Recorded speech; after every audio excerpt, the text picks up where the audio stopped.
Bom dia para todo mundo, pessoal. Vamos começar então mais uma reunião semanal. Hoje é dia 1º de agosto, né? Começando o mês aí, segunda-feira.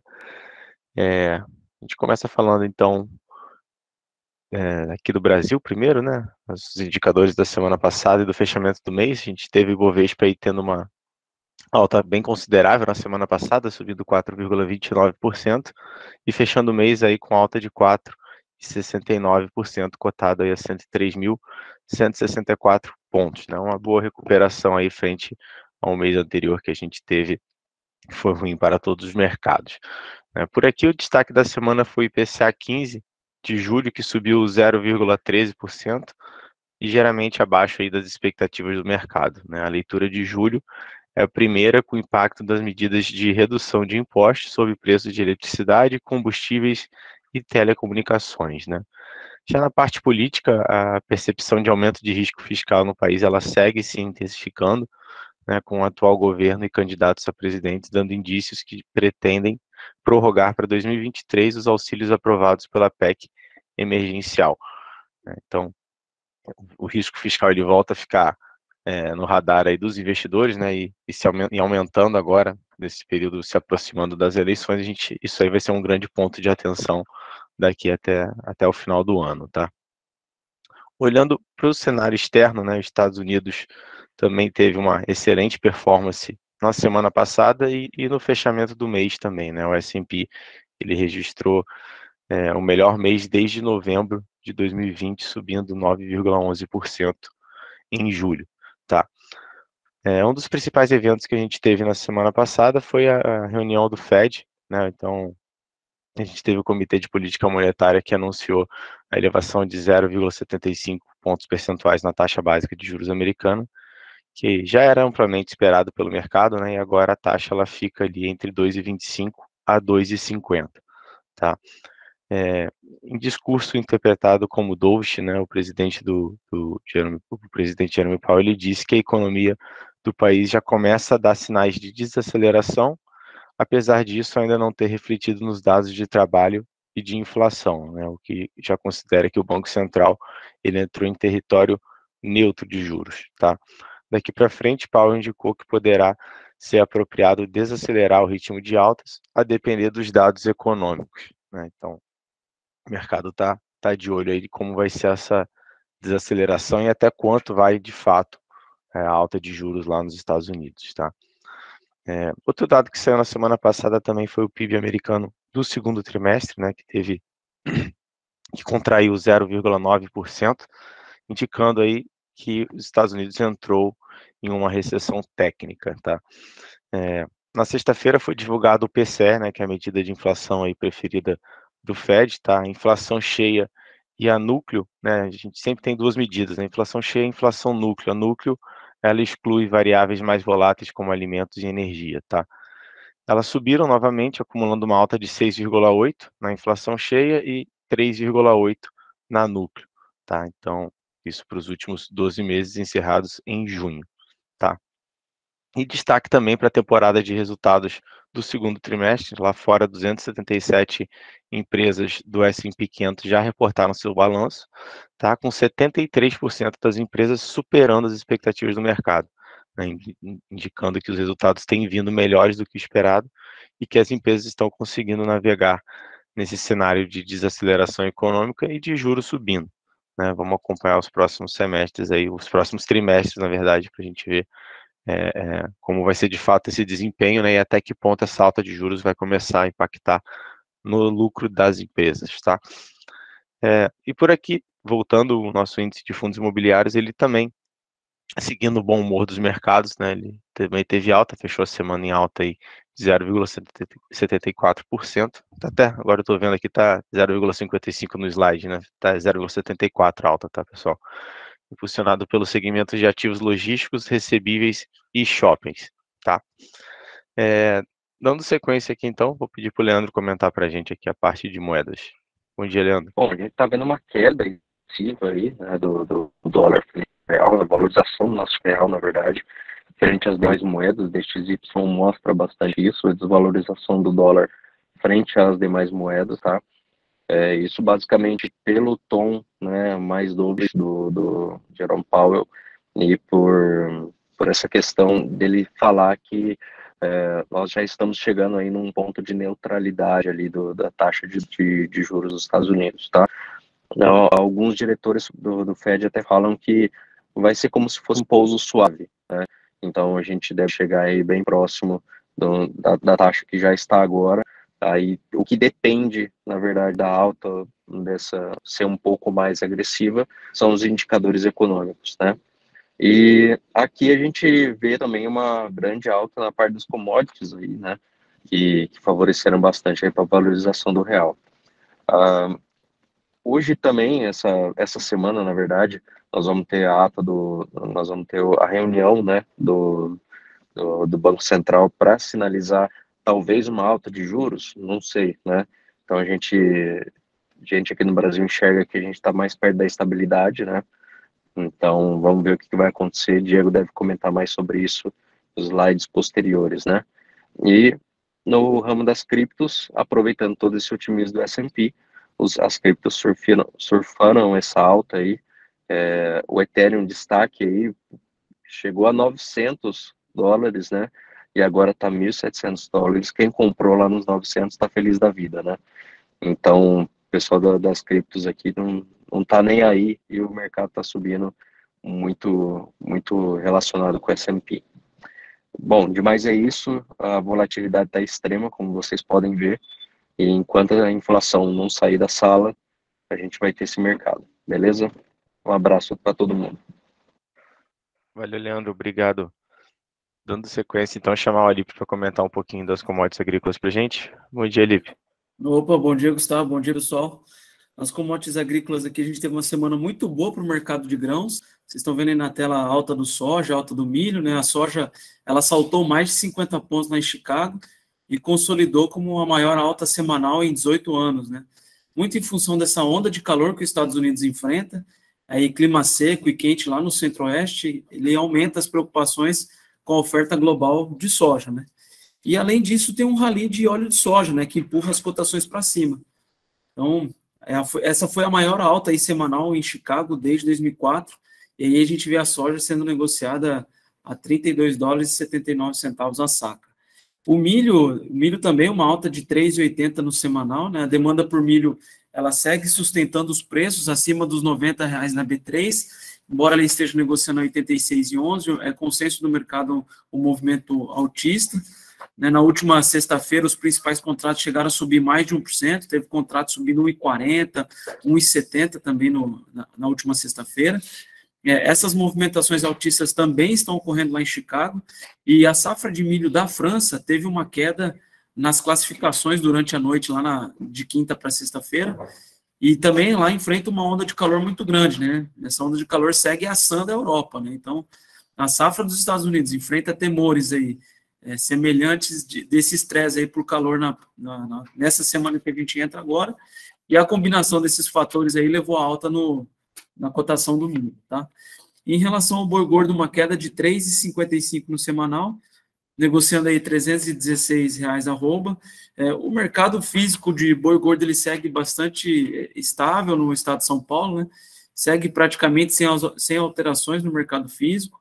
Na B3, a gente negocia na média nessa faixa de R$310, R$314 arroba, né? Então, até na última sexta-feira, o contrato julho, ele passou até por uma valorização durante o dia, né? Então, encerrou ali o contrato julho, tá? A R$323 a arroba. É importante destacar que o mercado de boi gordo, ele também tem um mercado de atacado, né? Que ele traz os preços do mercado físico. A parte dianteira, ela sofreu reajustes, deixa eu dar uma olhada aqui, reajustes positivos, uma alta de 8,13 no semanal, e a parte traseira uma queda de 0,22, mas quando a gente pega o boi inteiro, ele teve um reajuste aí de 5,8% durante essa semana. Esses são dados importantes, porque eles podem trazer algum reflexo aí naquela questão de inflação, né? E aí o boi gordo passa a ser negociado a R$18 o quilo, né? Em relação ao café, tivemos uma alta aí de 4,87 no semanal, apesar que o mercado futuro ele voltou, de repente tem que dar uma olhada, viu, Gustavo? Porque o mercado futuro ele voltou a operar com desvalorização, os principais contratos lá em Nova York, né, de café. Por volta das 11h30 tinha contrato caindo 300 pontos lá em Nova York, negociando a 215 centavos a libra peso. Então foi uma semana assim de bastante volatilidade. O que o mercado de café está de olho, né? O risco de uma recessão global, ele continua no radar dos operadores, mas de acordo com alguns analistas, é possível observar que em momentos histórico de crise, né, como esse que a gente tem passado em relação ao café, o padrão de consumo do café ele passa por mudanças, né, mas não em termos de volume e produtividade. Os operadores também seguem assim acompanhando a evolução da safra brasileira, que vai se consolidando com quebra bastante expressiva, mas com grande potencial para o café de alta qualidade, tá bom? Essas são as notícias aí do mercado agrícola. Valeu, Alípio, obrigado. Dando sequência, então, chamar o Diego para comentar das demais commodities aqui para a gente. Bom dia, Diego. Bom dia, Gustavo. Bom dia a todos, pessoal. Vamos lá, nossas commodities aí também, bem forte, né? A alta bem expressiva. Começando aí pelo petróleo, né? A commodity foi beneficiada aí pela essa perspectiva da oferta global cada vez mais apertada, né? Após relatos aí de que países membros da OPEP+, produziu menos do que o esperado em junho, né? Então, além disso, aí, o enfraquecimento do dólar ante a maioria dos seus países, dos pares globais, e dados fortes de consumo dos Estados Unidos, ou seja, essa informação que o Leandro deu, DXY, que o Gustavo falou também dos indicadores norte-americanos, apoiaram bastante os contratos, né? Fechando essa alta semanal de 3,84, né? Fazendo com que o fechasse aí acima de $108 na semana o Brent, né? Então fortaleceu bastante. Basicamente, né, demanda apertada ainda, dados não tão interessantes da demanda, negativo, e dados de oferta possivelmente aí, digamos, aquecidos, né? Então, os dados eram melhor do que o esperado. Então, isso corroborou aí para uma alta do petróleo, tá? Já o minério de ferro explodiu, né? O minério de ferro aí se fortaleceu bastante no mercado futuro italiano, é uma alta aí de praticamente 10%, né? 9,95 na semana.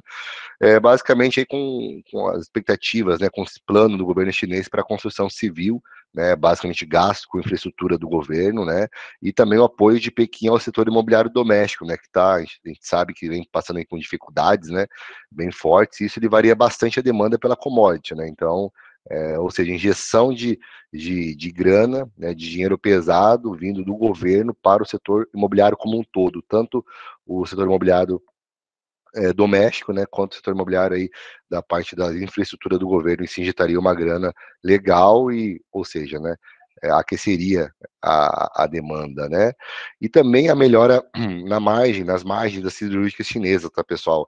Aumentaram bastante as especulações aí recentes, que as siderúrgicas chinesas estavam se preparando para reiniciar algumas dezenas de alto-fornos, né, que estavam ociosos, estavam parados nas últimas semanas, e essa retomada teria basicamente o objetivo de aumentar a produção. À medida que o estoque cai, o lucro aumenta das siderúrgicas, né? Então, assim, foi uma semana de bastantes dados aí de especulação, na verdade, né? Especulação por todos os lados e promessas, né? Promessas do governo, especulação de retomada de produção.